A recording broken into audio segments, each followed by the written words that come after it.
Radiator denim సరికొత్త brand ఇప్పుడు Amazon online shopping లో లేటెస్ట్ ట్రెండ్ తో పాటు కంఫర్ట్ స్టైల్ మీ టెస్ట్ కి తగినట్లుగా ఇప్పుడే ఆర్డర్ చేయండి.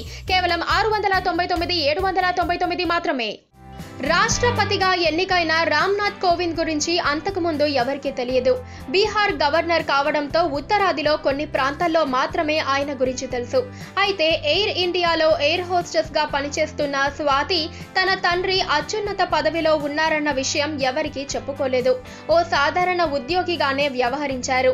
కోవింద్ రాష్ట్రపతిగా పోటీ చేస్తున్న సమయంలో కూడా సెలవుపై వెళ్లారే తప్ప సెలవుకు గల కారణాలు వివరించలేదు. గురువారం వరకు ఆమె రాష్ట్రపతి కూతురు అన్న విషయం ఎయిర్ ఇండియాకి కూడా తెలియకపోవటం విశేషం. దీంతో ఉన్నతాధికారులు కూడా షాక్ తిన్నారు. తల్లి పేరు సవిత అని, తండ్రి పేరు ఆర్ఎన్ కోవింద్ అని పేర్కొన్న ఆమెను తమ సహోద్యోగి అని చెప్పుకోవడానికి చాలా గర్వపడుతున్నామని సిబ్బంది తెలిపారు. పక్కనే ఒక గంట సింబల్ కనిపిస్తుంది కదా, దాన్ని నొక్కారనుకోండి, మేం చేసే వీడియో అప్డేట్స్, నోటిఫికేషన్స్ అన్నిటితో మీ డివైస్ లో వాలిపోతాం.